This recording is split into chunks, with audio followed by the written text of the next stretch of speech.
Well, we're currently sat here. Oh, probably it's right around now. View this. We're currently sat on Walker Road, and I'm currently on a little journey in adventure. And well, thought I'd start off with a very prominent quote that if you're a Newcastle United fan, you'll definitely know. Another quote, well, paragraph. What is a club in any case? It's not the buildings or the directors or the people who are paid to represent it. It's not the television contracts, the get-out clothes, the marketing departments, or executive boxes. It's the noise, the passion, the feeling of belonging, the pride in your city. It's a small child clambering up the stadium steps for the very first time, gripping their parent or guardian's hands, gulping at that hollowed stretch of turf beneath them, without being able to do anything at all. Falling in love. Slightly changed the words a little bit there, but you get the point. So then, where better than to start than the beginning, really? Now I'm currently on Walker Road. It wasn't always called Walker Road, but apparently this is the approximate location of Stanley Street.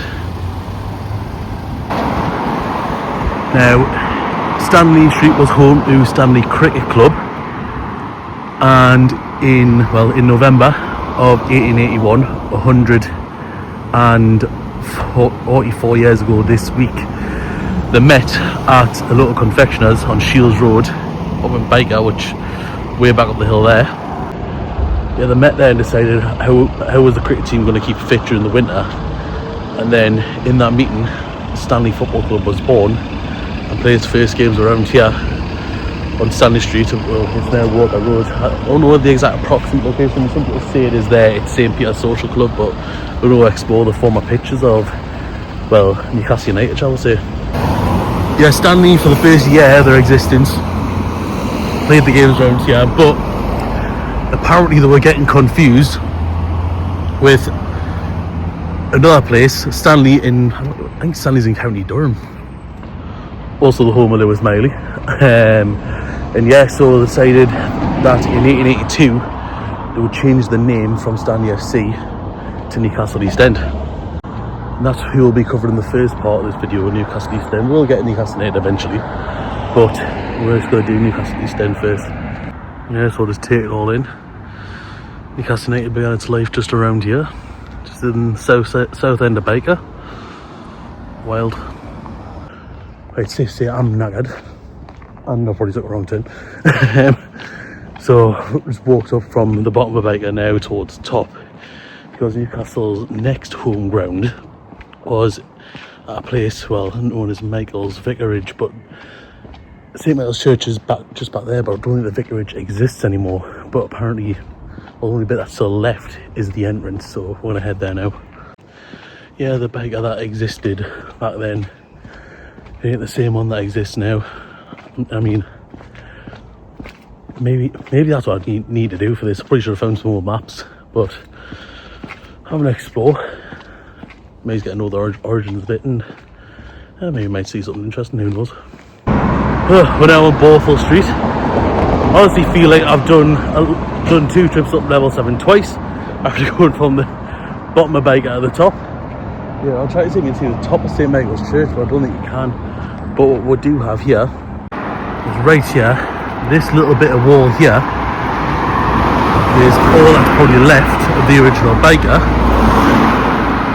and this here is all that was left of Michael's Vicarage. So apparently this was the entrance to also get into the ground as well, so literally you wouldn't think like that literally at all, that like this is the entrance to a football field. I mean, literally both locations, you wouldn't think that like there's football grounds right around here. Yeah, I mean, literally we're in the heart of Baker, literally heart of the Baker Wall housing estate. Like literally, here it is, Baker. You'd literally not think that there was any football pitches here at all. I mean, even now doesn't even look like there's ever a football pitch here. But here we are. Now we've got one more place to go to, I believe. It's not too far from here. This is where East End finally moves out of Baker, but quite literally down the road in just and you'll see in a second. What I forgot to mention as well is that I don't think I can find where like the years between in between where they played, well, starting off at Stanley Street and then at St Michael's Vicarage, but I know it was about 5 years before they actually moved up to Heaton. I was leaving Biker now to head over there now.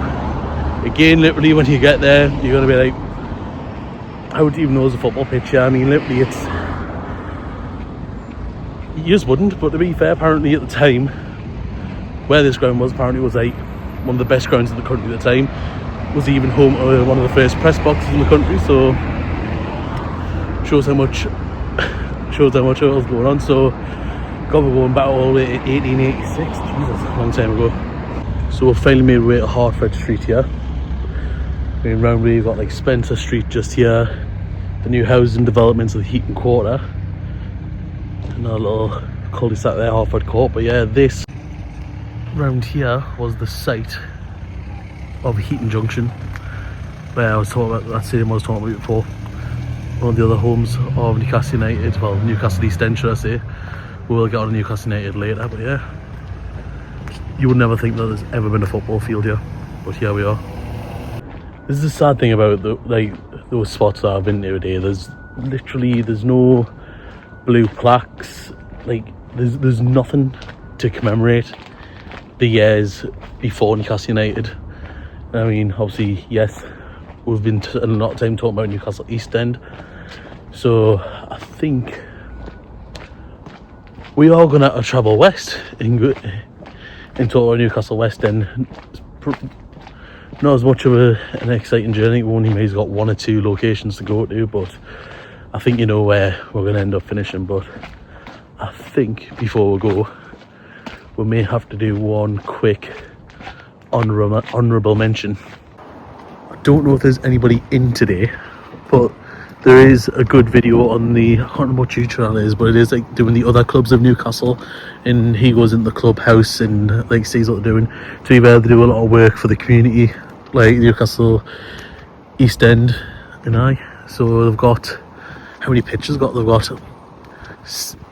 got 6 pitches there, so I've got 4 senior pitches, 1 7-a-side, under 9s, under 10s, a AstroTurf area and a little mini area there. So literally look at all this.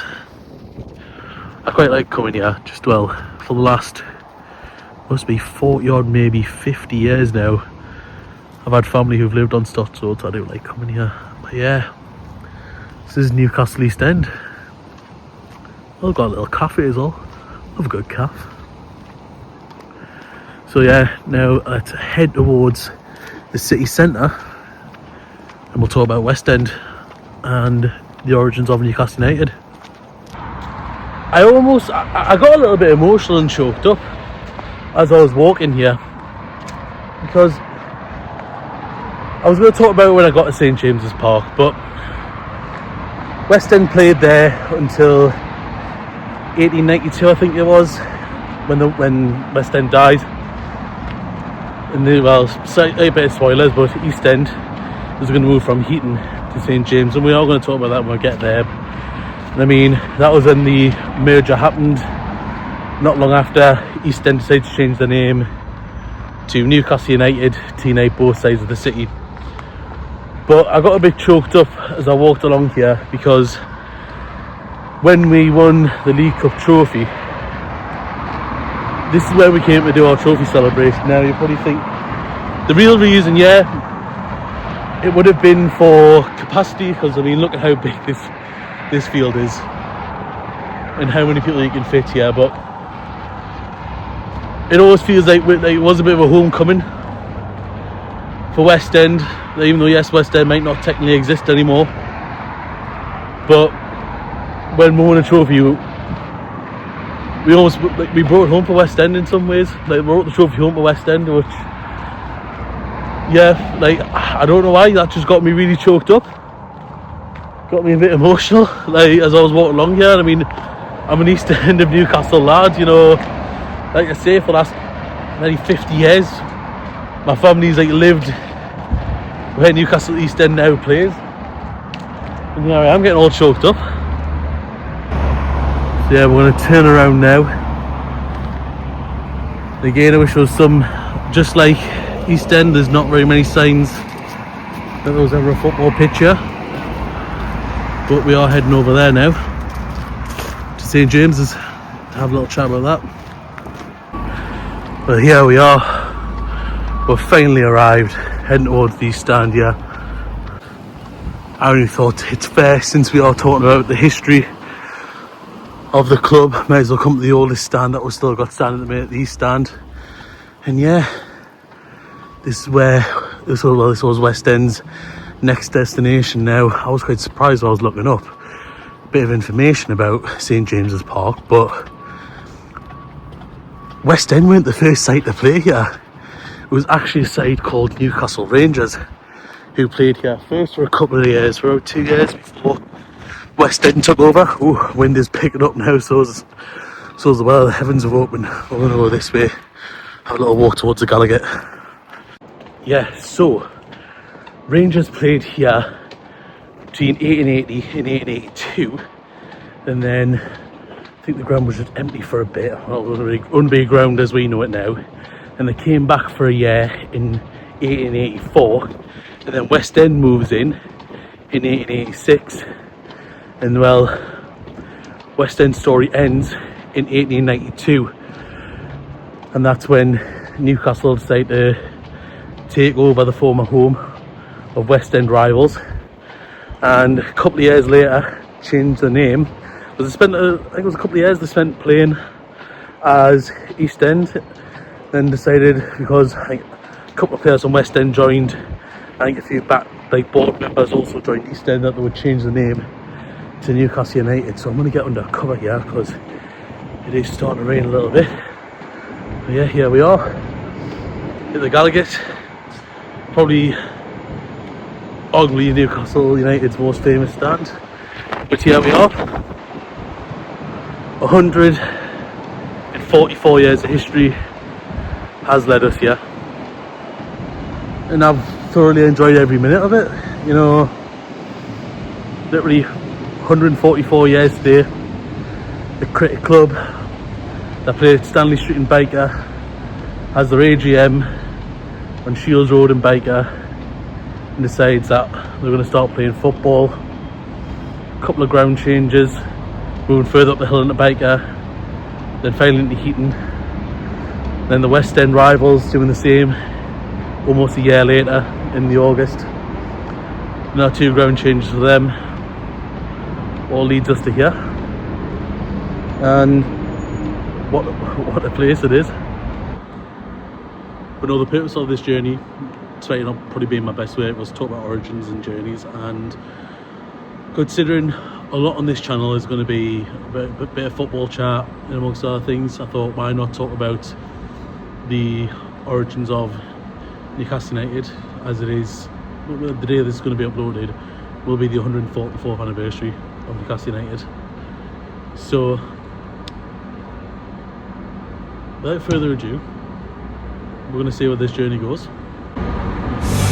Welcome to the Blue Star Club. Try to take it from you.